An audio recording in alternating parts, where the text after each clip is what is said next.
ठीक है। आज का तीसरा चैप्टर हम लोग स्टार्ट करते हैं 6th एनसीईआरटी वाला।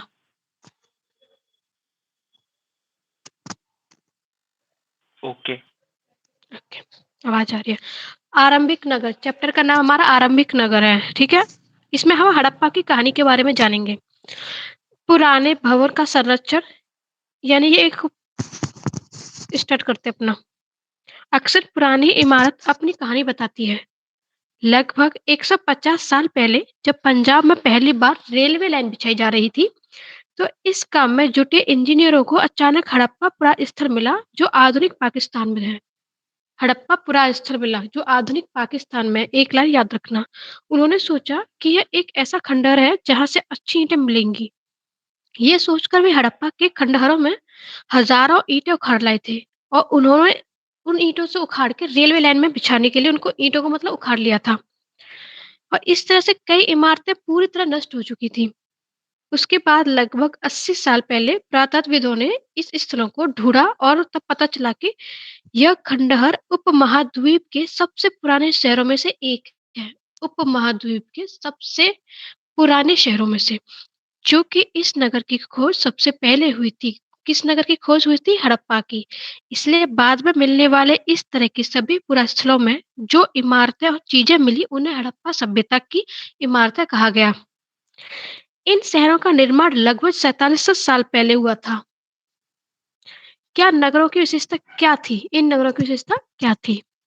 इन नगरों में से कईयों की तो 2 या उससे ज़्यादा हिस्सों में विभाजित किया गया था। यानी कि जो हड़प्पा सभ्यता हमें पाकिस्तान में मिली थी, जो कि सबसे पुरानी थी, उनको 2 या 2 से अधिक हिस्सों में भाग में विभाजित किया गया था। जो पश्चिमी भाग होता था, वो छोटा होता था। ध्यान रखना, पश्चिमी भाग छोटा है, और जो पूर्वी ऊँचाई पे बना हुआ है, और जो पूर्वी हिस्सा है, वो बड़ा था, लेकिन वह एक निचले इलाके में बना हुआ था। ऊंचाई वाला जो भाग था, उसको नगर दुर्ग कहा गया था, और जो निचला वाला हिस्सा था, उसको सिर्फ निचला नगर कहा गया था। दोनों जो हिस्से थे, उनकी जो 4 दीवारें थी, वो पक्की हुई ईंटों से बनी हुई थी। कच्ची ईंटों का प्रयोग नहीं किया गया, यहाँ पक्की ईंटों का प्रयोग किया गया है। सालों बाद आज तक उनकी दीवारें खड़ी रही हैं। दीवार बनाने के लिए ईंटों की चिनाई इस तरह करते थे कि जिससे कि दीवारें खूब मजबूत रहें। कुछ नगरों के नगर दुर्ग में कुछ खास इमारतें बनाई गई थी। मिसाल के तौर पर मोहनजोदड़ो में खास ताला बनाया गया था, जिसे पुरातत्वविदों ने महास्नानागार कहा था। यानी कि मोहनजोदड़ो में खास ताला मिला था, जिसको क्या बोला गया था? महान स्नानागार। इस तालाब को बनाने में ईंट और प्लास्टर का इस्तेमाल किया गया था। इसमें पानी का रिसाव रोकने के लिए प्लास्टर के ऊपर चारकोल की परत चढ़ाई गई थी। इस सरोवर में 2 तरफ से उतरने के लिए सीढ़ियाँ बनाई गई थी, यानी कि जो एक महान स्नानागार था, उसमें दोनों तरफ सीढ़ियाँ थी। ठीक है? दोनों तरफ उसमें सीढ़ियाँ बनी हुई थी। और उसके चारों ओर कमरे बनाए गए थे। इसमें भरने के लिए पानी कुएँ से निकाला जाता था, और उसके बाद इसे खाली कर दिया जाता था। यानी उसका यूज़ करने के बाद उसमें एक निकासी के लिए, पानी निकालने के लिए भी सिस्टम था, इसलिए वो पानी निकाल भी दिया जाता था। शायद यहाँ विशिष्ट नागरिक, यानी कि विशेष जो लोग होते हैं, खास जो लोग होते हैं, विशिष्ट नागरिक विशेष अवसरों पर स्नान किया करते थे। कालीबंगा और लोथल जैसे अन्य नगरों में अग्निकुंड मिले हैं। यानी कि अग्निकुंड जहाँ मिले हैं, वो कालीबंगा और लोथल है, जहाँ संभवतः यज्ञ किए जाते होंगे, यज्ञ के लिए। हड़प्पा, मोहनजोदड़ो और लोथल जैसे कुछ नगरों में बड़े-बड़े भंडारण गृह भी मिले हैं। तो यानी कि जो जो हड़प्पा है, मोहनजोदड़ो और लोथल से, वहाँ पर हमें भंडार गृह मिले हैं। इन नगरों के घर आमतौर पर 1 या 2 मंजिल होते थे। घर के आंगन के चारों ओर कमरे बनाए जाते थे। अधिकांश घरों में एक अलग स्नानागार होता था, और कुछ घरों में कुएं भी होते थे। कई नगर में ढके हुए नाले थे। इन्हीं सावधानी से सीधी लाइन से बनाया जाता था। हर नाले में हल्की ढलान होती थी, ताकि पानी आसानी से बह सके। अक्सर घरों की नालियों को सड़क की नालियों से जोड़ दिया जाता था, और बाद में बड़े नालों में से मिला दिया जाता था। छोटी नालियाँ जो थी, बड़े नालों में जाके बड़ी नालियों में मिलती थी। वो नाली जो था, वो एक नाले में जाके मतलब मिलता था। नालों के ढके होने के कारण इनमें जगह-जगह पर मेन होल बनाए गए थे, जिनके ज़रिए इनकी देखभाल और सफाई की जा सके। घर, नाले और सड़कों का निर्माण योजनाबद्ध तरीके से एक साथ किया जाता था। अब नगरीय जीवन। हड़प्पा के नगरों में बड़ी हलचल रहा करती होगी। यहाँ पर ऐसे लोग रहते होंगे जो नगर की खास इमारतें बनाने की योजना से जुटे रहते थे। ये संभवतः यहाँ के शासक थे। यह भी संभव है कि ये शासक लोगों को भेजकर दूर-दूर से धातु, बहुमूल्य पत्थर और अन्य उपयोगी चीजें मंगवाते थे। शासक शायद शासक लोग खूबसूरत मनके तथा सोना-चांदी से बने आभूषण जैसी कीमती चीज़ों का भी अपने पास रखते थे। इन नगरों में लिपिक भी होते थे जो मोहरों पर तो लिखते ही थे, शायद अन्य चीज़ों पर भी लिखा करते होंगे जो कि अब बच नहीं पाई थी। लिपिक यानी कि जो लिखने वाले जो लोग होते थे, उस तरह को लिपिक बोर्ड में प्रयोग किया गया है। इसके अलावा नगरों में शिल्पकार, स्त्री-पुरुष भी रहते थे, जो अपने घरों से या किसी उद्योग स्थल पर तरह-तरह की चीज़ें बनाते होंगे। लोग लंबी यात्राएँ भी करते थे और वहाँ से उपयोगी वस्तुएँ भी लाते थे और साथ ही लाते थे सुदूर देशों के किस्से और कहानियाँ। मिट्टी से बने कई खिलौने भी मिले हैं, जिनसे बच्चे खेलते होंगे।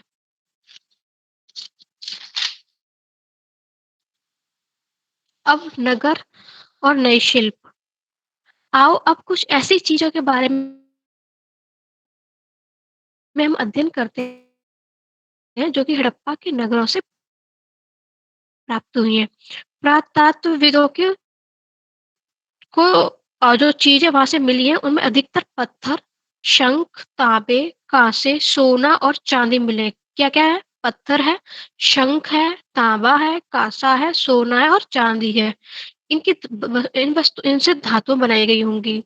तांबा और काँसे से औज़ार, हथियार, गहने और बर्तन बनाए जाते थे। सोना और चांदी से गहने और बर्तन बनाए जाते थे। यहाँ से मिली सबसे आकर्षक वस्तु है मनके, बाट और फलक, यानी कि सबसे जो एक आकर्षित करती है वो है आपका मनके, बाट और फलक। हड़प्पा सभ्यता के लोग पत्थर की मूरें बनाते थे, यानी कि जो मूरें थी हड़प्पा सभ्यता की वो पत्थर की बनी हुई थी। इन आयताकार मोहरों पर सामान्यतः जानवरों के चित्र मिलते हैं। हड़प्पा सभ्यता के लोग तो मेहरगढ़ में कपास से लेके वहाँ तक तो आवाज़ सही आ रही थी ना? अभी वहीं से स्टार्ट करूँ फिर? हाँ। 7000 साल पहले मेहरगढ़ में कपास की खेती होती थी। मोहनजोदड़ो से कपड़े के टुकड़े के अवशेष, चांदी के एक फूलदान के ढक्कन तथा कुछ अन्य तांबे की वस्तुओं से चिपके हुए मिले हैं।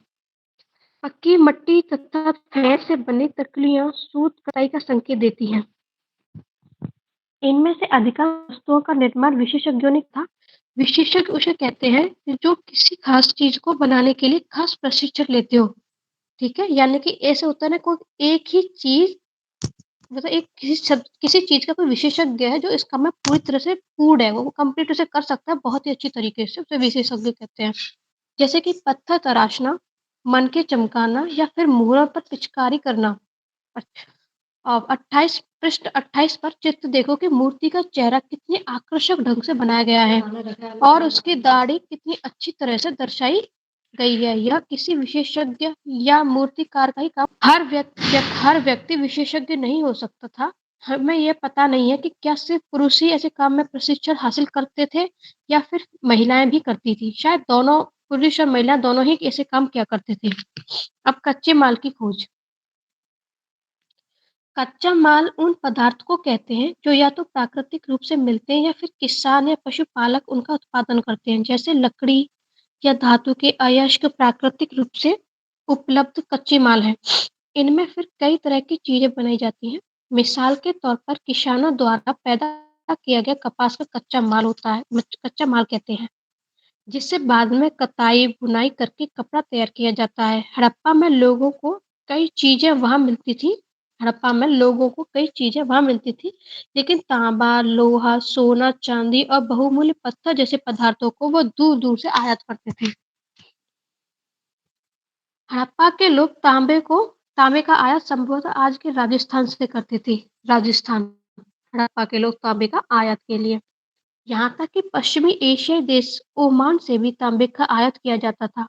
कांसा बनाने के लिए तांबे के साथ मिलाई जाने वाली धातु टिन का आयात आधुनिक ईरान और अफगानिस्तान से किया जाता था। यानी कांसा बनाने में हम तांबे का प्रयोग करते थे, लेकिन उसमें एक धातु टिन है जिसे मिलाया जाता था। सोने का आयात आधुनिक कर्नाटक और बहुमूल्य पत्थर का आयात गुजरात, ईरान और अफ़गानिस्तान से किया जाता था। लोग नगरा लोग नगरों के अलावा गाँव में भी रहते थे। वे अनाज उगाते थे और जानवर पालते थे। किसान और चरवाहे शहरों में रहने वाले शासकों, लेखकों और दस्तकारों को खाने के सामान देते थे। पौधों के अवशेष से पता चलता है कि हड़प्पा के लोग गेहूँ, जौ, दालें, मटर, धान, तिल और सरसों उगाते थे। जमीन की जुताई के लिए हल का प्रयोग एक नई बात थी। हड़प्पा काल के हल तो नहीं बच पाए क्योंकि वे प्राय लकड़ी से बनाए जाते थे, लेकिन हल्के आकार के खिलौने मिले हैं। इस क्षेत्र में बारिश कम होती थी, इसलिए सिंचाई के लिए लोगों ने कुछ तरीके अपनाए होंगे। संभवतः पानी का संचय किया जाता होगा और जरूरत पड़ने पर उसे फसलों में सिंचाई भी की जाती होगी। हड़प्पा के लोग गाय, भैंस, भेड़ और बकरियां पालते थे। बस्तियों के आसपास तालाब और चारगाह होते थे, लेकिन सूखे महीनों में मवेशियों के झुंड को चारा पानी की तलाश में दूर-दूर तक लिया जाता था। वे बेर जैसे फलों को इकट्ठा करते थे, मछलियाँ पकड़ते थे और हिरण जैसे जानवरों का भी शिकार करते थे। गुजरात में हड़प्पा कालीन नगर का सूक्ष्म निरीक्षण। कच्छ के इलाके में खादिर बेत के किनारे धोलावीरा नगर बसा था। वहाँ साफ पानी मिलता था और जमीन उपजाऊ थी। जहाँ हड़प्पा सभ्यता के कई नगर 2 भागों में विभक्त थे। कच्छ के इलाके में खादिर बेत के किनारे धोलावीरा नगर बसा था। वहाँ साफ पानी मिलता था और जमीन उपजाऊ थी। जहाँ हड़प्पा सभ्यता के कई नगर 2 भागों में विभक्त थे, वहीं धोलावीरा नगर को 3 भागों में, यानी हड़प्पा को तो 2 भागों में डिवाइड किया गया था, धोलावीरा की जो वो भाग थे, वो 3 भागों में डिवाइड किया गया था। इसके हर हिस्से के चारों ओर पत्थर की ऊंची-ऊंची दीवार बनाई गई थी और इसके अंदर जाने के लिए बड़े-बड़े प्रवेश द्वार थे, यानी कि धौलावीरा में प्रवेश द्वार भी पाए गए थे। इस नगर में एक खुला मैदान भी था, जहाँ सार्वजनिक कार्यक्रम आयोजित किए जाते थे। जहाँ मिले गए कुछ अवशेषों में हड़प्पा लिपि के बड़े-बड़े अक्षरों को पत्थर में खुदा पाया गया है। इन अभिलेखों को संभवतः लकड़ी में जड़ा गया था। यह एक अनोखा अवशेष है, क्योंकि आमतौर पर हड़प्पा के लेख मुहरा जैसी छोटी वस्तुएं पाए जाते हैं। गुजरात की खंबात की खाड़ी में मिलने वाली साबरमती की एक उपनदी के किनारे बसा लोथल नगर गुजरात में स्थित है, यानी कि है ना, ऐसे स्थान पर बसा था जहाँ कीमती पत्थर जैसा कच्चा माल आसानी से मिल जाता था। यह पत्थरों, शंखों और धातुओं से बनाई गई चीजों का एक महत्वपूर्ण केंद्र था। इस नगर में एक भंडार गृह भी था। इस भंडार गृह से कई मुहरों और मुद्रकान या बंद, यानी कि गीली मिट्टी पर दबाने से उनकी छाप बनना वो मिले थे। यहाँ पर एक इमारत मिली है जहाँ संभवतः मनके बनाने का काम होता था। पत्थर के टुकड़े, अधबने मनके बनाने वाले उपकरण और तैयार मनके भी यहाँ से मिले हैं। मुद्रा यानी कि मुहर, मुद्रांकन या मुहरबंदी। मुहरों का प्रयोग सामान से भरे उन डिब्बों या थैलों के चिन्हित करने के लिए किया जाता होगा, जिन्हें एक जगह से दूसरी जगह भेजा जाता था। थैले को बंद करने के बाद उनके मुहरों पर गीली मिट्टी पोतकर उन पर मुहर लगाई जाती थी। मुहर पर छाप को मुहरबंदी कहते हैं। अगर आप अगर यह छाप टूटी हुई नहीं होती थी, तो यह साबित हो जाता था कि सामान के साथ कोई भी छेड़खानी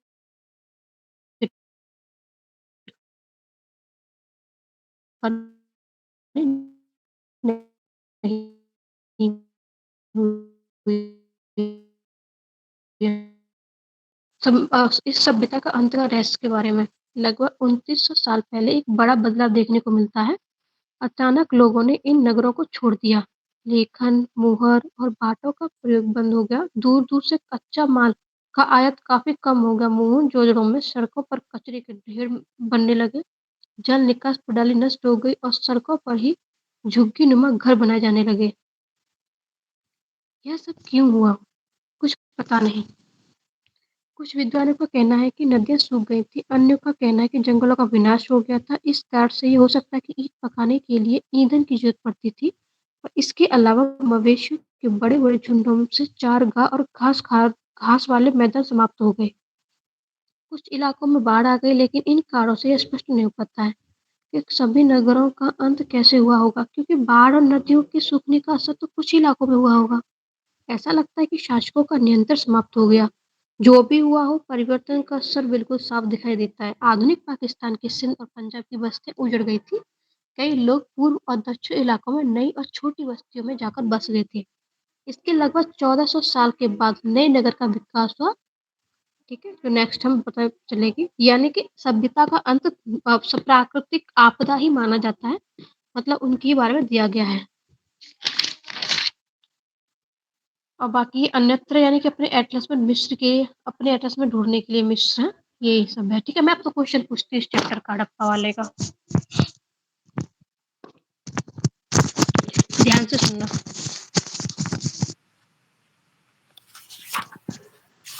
कोई दिक्कत? नहीं। ठीक है। भारतीय उपमहाद्वीप में कई आरंभिक नगर खोजे गए। सबसे पहले खोजा गया नगर कौन सा है? ठीक है, उपमहाद्वीप में। क्वेश्चन समझ में आ गया? ऑप्शन लोथल, हाँ। मोहनजोदड़ो, हड़प्पा या स्वतकाको। हड़प्पा। हड़प्पा। हड़प्पा। ठीक है, नेक्स्ट क्वेश्चन। हड़प्पा पूरा स्थल किस स्थान पर है? पंजाब, भारत वाला पंजाब है ये। ठीक है, पंजाब पाकिस्तान वाला पंजाब है ये, गुजरात या काबुल? पंजाब पाकिस्तान वाला। पंजाब पाकिस्तान का। Next question. हड़प्पा सभ्यता की नगरों की विशेषता, ठीक है, बतानी है। कौन सा सही नहीं है? हड़प्पा सभ्यता की नगरों की विशेषता बताइए जो सही नहीं है। नंबर 1, ध्यान से सुनना। इन नगरों में से कई नगरों को 2 या उससे अधिक हिस्सों में विभाजित किया गया था। नंबर 2, सामान्यतः पश्चिमी भाग छोटा था लेकिन ऊंचाई पर था और पूर्वी हिस्सा बड़ा था और निचले इलाके में था। नंबर 3, पुरातत्वविदों ने ऊंचाई वाले भाग को नगर दुर्ग और निचले वाले भाग को निचला नगर कहा था। चौथा क्वेश्चन पॉइंट, इसके दोनों हिस्सों की 4 दीवारें कच्ची ईंटों की बनी हुई थी। तो इनमें से कौन सा कथन गलत है? डी। 2 और 4। चौथा। क्योंकि पक्की ईंट से बनी थी। Next question. जी। मोहनजोदड़ो में खास तालाब बनाया गया था जिसे पुरातत्वविदों ने महान स्नानागार कहा था। इस स्नानागार की विशेषताओं के संदर्भ में कौन सा कथन गलत है?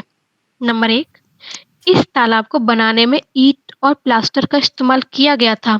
नंबर 2, इसमें पानी का रिसाव रोकने के लिए प्लास्टर के ऊपर चारकोल की परत बिछाई गई थी। नंबर 3, इसमें दोनों तरफ से उतरने के लिए सीढ़ियां बनाई गई थी और चारों ओर कमरे बनाए गए थे। नंबर 4, इसमें पानी भरने के लिए सिंधु नदी से छोटी नहर निकाली गई थी। कौन सा गलत है? फोर्थ। क्योंकि जो गलत है। पानी होता था वो, हाँ, क्योंकि स्नानागार में पानी कुएं से लिया जाता था, किसी रिवर से नहीं। नेक्स्ट, हड़प्पा सभ्यता से प्राप्त नगरों के संदर्भ में निम्नलिखित कथनों पर विचार कीजिए। नंबर 1, कालीबंगा और लोथल से अग्निकुंड मिले हैं। नंबर 2, हड़प्पा, मोहनजोदड़ो और लोथल से बड़े-बड़े भंडार गृह मिले हैं। कौन सा कथन सही है? दोनों सही है, दोनों गलत है, एक सही है या 2 सही है? दोनों दोनों सही सही है। लग रहा है।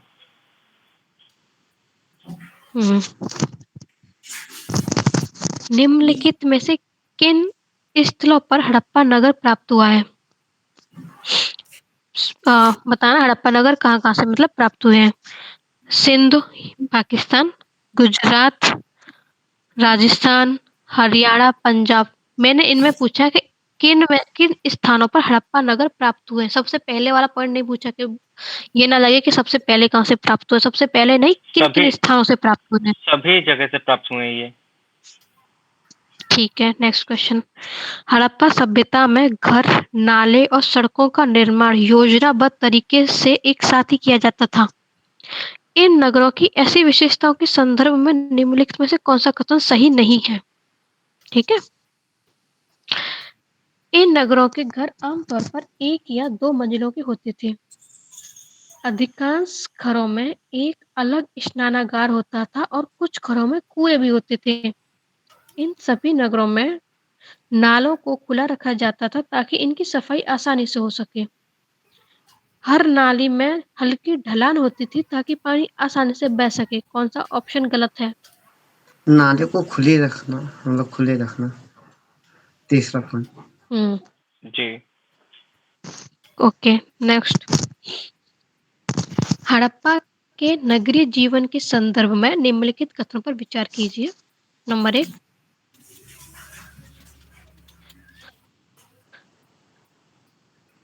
नगरों में शासक वर्ग नगर की खास इमारतें बनाने की योजना तैयार करता था। नंबर 2 लिपिक और शिल्पकार भी नगरों में रहते थे। नंबर 3 शासक व नगरवासियों के द्वारा व्यापार भी किया जाता था। कौन-सा ऑप्शन सही है? ऑप्शन मैं बोल रही हूँ, 1 सेकंड।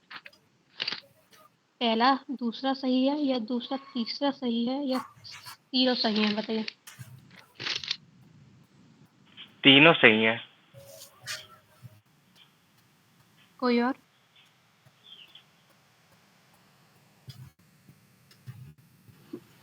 क्वेश्चन सही से सुन नहीं पाया।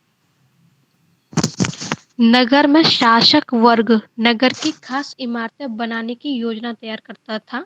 नंबर 2 लिपिक और शिल्पकार भी नगर में रहते थे। नंबर 3 शासक व नगरवासियों के द्वारा व्यापार भी किया जाता था। तीनों सही तो है। ठीक है, नेक्स्ट क्वेश्चन। हड़प्पा से प्राप्त बाट और मनके ठीक है, के संदर्भ में कथन पर विचार कीजिए। बाटों को बनाने के लिए सामान्यतः चूना पत्थर का प्रयोग किया जाता था। नंबर 2 मनकों के निर्माण में कार्निलियन पत्थर का प्रयोग होता था। यानी मनके का निर्माण किससे होता था ये बताएं? चूना पत्थर से होता था या कार्नियल पत्थर से होता था? कार्नियन। चूना पत्थर। कार्नियल पत्थर से होता था। ओके। नेक्स्ट क्वेश्चन आपको। निम्नलिखित में से किस हड़प्पीय स्थल से एक कढ़ाईदार वस्त्र पहने एक महत्वपूर्ण व्यक्ति की पत्थर की बनी मूर्ति प्राप्त हुई है? बताइए कहाँ से प्राप्त हुई है? हड़प्पा से हुई है कि मोहनजोदड़ो से हुई है कि धोलावीरा से हुई है, कालीबंगा से हुई है? धोलावीरा। मोहनजोदारो। मोहनजोदड़ो से हुई है। नेक्स्ट। हड़प्पाई नगर शिल्प के संदर्भ में निम्नलिखित कथनों पर विचार कीजिए। ठीक है, शिल्प के संदर्भ में। नंबर 1 सोने और चांदी से गहने और बर्तन बनाए जाते थे। नंबर 2 तांबे और कांसे से केवल औजार और हथियार बनाए जाते थे। नंबर 3 मुहरें बनाने के लिए पत्थरों का प्रयोग किया जाता था। कौन सा आंसर सही है? पहला सही है कि दूसरा सही है?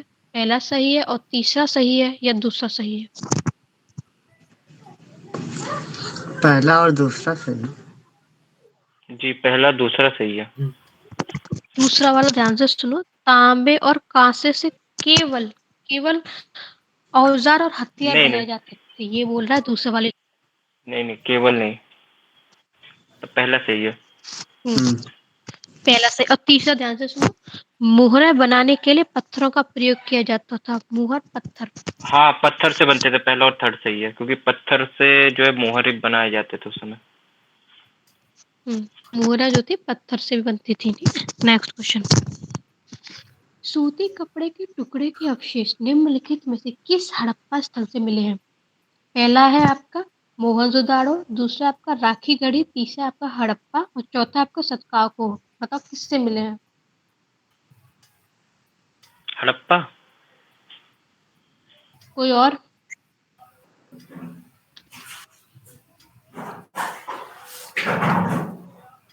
सूती कपड़े का टुकड़ा पूछा है मैंने। नहीं नहीं, सूती कपड़े का मोहनजोदारो है, टुकड़ा। मोहनजोदारो। जी। कोई और?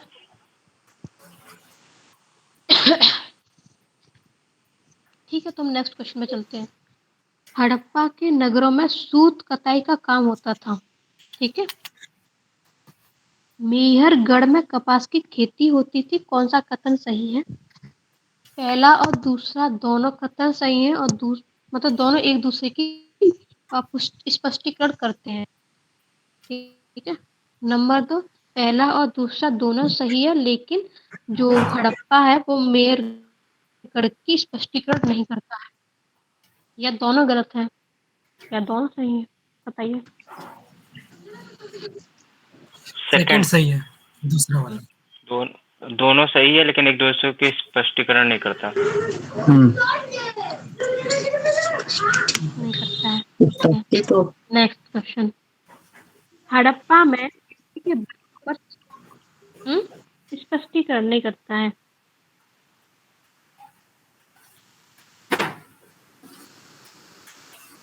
ठीक है, नेक्स्ट पूछती हूँ। हड़प्पा में मिट्टी के बर्तनों पर सामान्यतः किस रंग का उपयोग किया जाता था? लाल, हरा, पांडु या नीला? लाल। लाल। ठीक है, नेक्स्ट क्वेश्चन।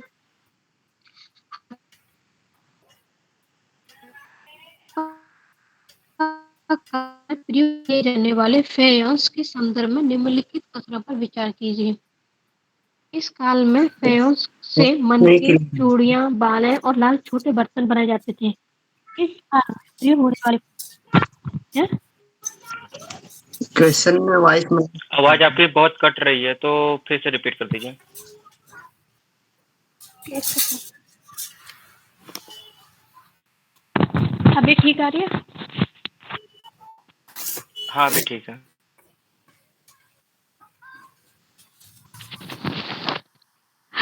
हमें हड़प्पा काल में प्रयोग किया जाने वाला फेयंस के बारे में सही कथन बताना है। इस काल में फेयंस से मनके, चूड़ियां तथा छोटे बर्तन बनाए के जाते थे।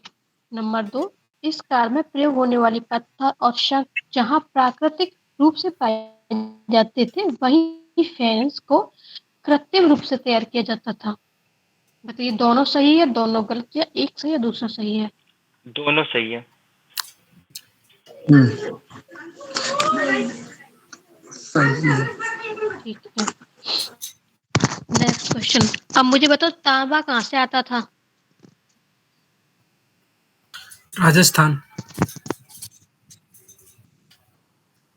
ठीक है, टिन कहाँ से आता था? क्या चीज? कर्नाटक। ऑप्शन दे रही हूँ, अफगानिस्तान है, कर्नाटक और गुजरात है, तो टिन कहाँ से आता था? अफगानिस्तान। सोना कहाँ से आता था? ऑप्शन है कर्नाटक और गुजरात, बताइए कहाँ से आता था सोना? कर्नाटक। कर्नाटक। बहुमूल्य जो पत्थर था वो कहाँ से आता था? वो गुजरात से आता था। ओमान। आपने अभी बताया था कि ओमान। गुजरात से आता था। Next question. हड़प्पा काल के गांवों के संदर्भ में निम्नलिखित कथनों में से कौन सा कथन गलत है? कृषक और चारवाहे गांव में रहते थे। नंबर 2, हड़प्पा के लोग गेहूं, जौ, दालें, मटर, धान, तिल और सरसों उगाते थे। नंबर 3, खेतों की जुताई के लिए हल्का प्रयोग किया जाता था। ये कोई एक नई बात नहीं थी। सभी हड़प्पा नगरों में सिंचाई के लिए पर्याप्त जल वर्षा से प्राप्त हो जाता था। बताइए कौन सा गलत है? वर्षा से प्राप्त नहीं होता था सिंचाई के लिए, सिंचाई के लिए लोग अलग अलग तरह की टेक्निक की यूज करनी पड़ती थी। तो फोर्थ गलत है। जी 4। और किसी को कुछ बोलना है? नहीं, 4 ही मेरा। ठीक है, फोर्थ आपका गलत है। Next question.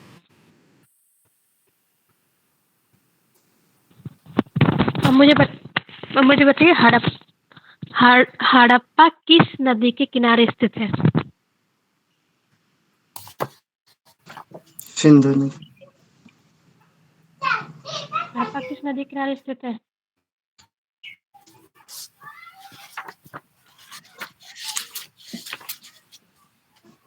हड़प्पा किस नदी के किनारे स्थित है? सिंधु नदी से। सिंधु नदी है। काली गंगा। रावी। ऑप्शन रावी नदी। जी रावी।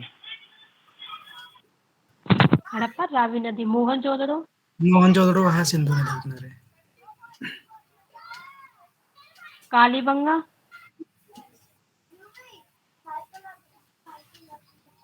कालीबंगा। आवाज ब्रेक हो रही है आपकी।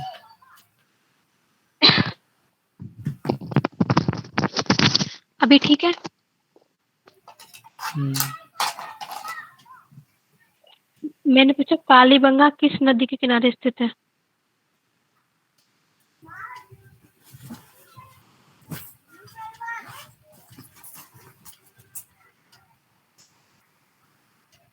घाघर घाघरा के पास था क्या? घग्गर।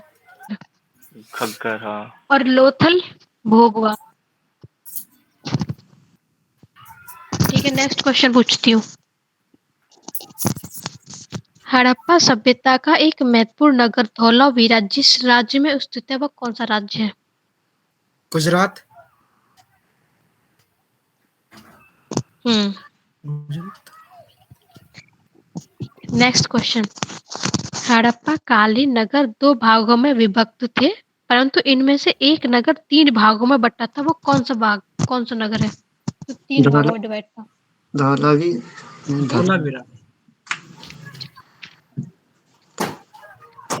क्या? धौलावीरा। धौलावीरा। धौलावीरा ही था। Next question. हड़प्पा का लोथल नगर निम्नलिखित में से किस राज्य में स्थित है? बताइए लोथल नगर कहाँ है?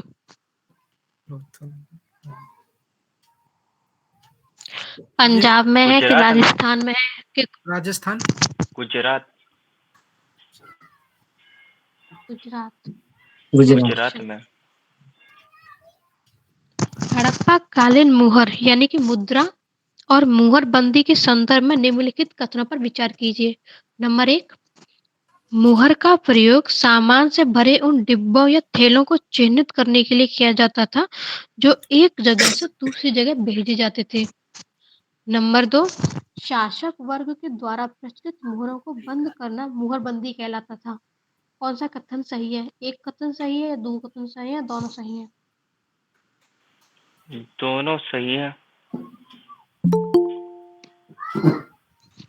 ठीक है, एक बार तुम एक ध्यान से और क्वेश्चन सुन लो। एक बार फिर से ध्यान से सुनो। एक मुहर सही का है। प्रयोग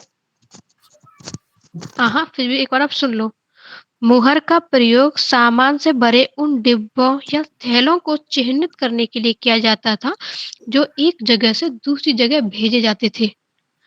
ठीक है? या नंबर 2, शासक वर्ग के द्वारा प्रचलित मुहर को बंद करना मुहरबंदी कहलाता था। यानी कि सिर्फ शासक मुहर कर सकते थे, उसे ही मुहरबंदी कहते थे। ये बताइए कौन सा सही है?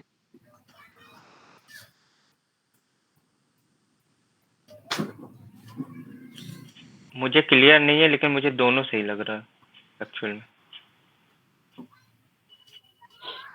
दूसरा सही है इसका। पहला सही है। दूसरा गलत है, पहला सही है। ठीक है? दूसरा गलत कैसे है कि जो थैलों पर हम बंद करने की जो मुहर लगाते थे वो गीली मिट्टी से करके लगाते थे। ठीक है? और ये वाली जो मुहर है ये कौन सी मुहर है? जैसे छापा लगाने वाली मुहर की ये बात कर रहे हैं, जिसे मुहरबंदी कहा जाता है। तो ये गीली मिट्टी को क्या करते थे, पोत कर ये मुहर लगाई जाती थी। जैसे बताया था, जिसको 2 चीज बोला था, मुहर की छाप को ही मुहरबंदी बोला था, मुद्र कान बोला था। यानी कि मुहर को नहीं बोला था, मुहर को करने वालों को बोला गया था जो छाप लगाते थे। ठीक है? हड़प्पा सभ्यता के अंत के विषय में विभिन्न विद्वानों के विभिन्न तर्क थे। यानी कि हड़प्पा सभ्यता का विनाश किस कारण से हुआ था? ये नदियों को सूखना, जंगलों का विनाश होना या शासकों का नियंत्रण समाप्त हो जाना।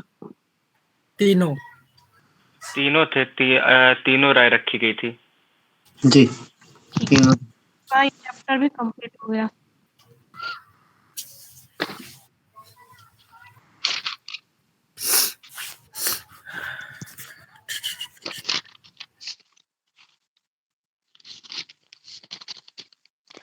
आज एक चैप्टर रहने दो, एक काफी है। हाँ, कोई दिक्कत नहीं। हाँ थोड़ी रहने। तबीयत ठीक नहीं लगी। ठीक है, कोई दिक्कत नहीं। ठीक है, आज के लिए इतना ही काफ़ी है।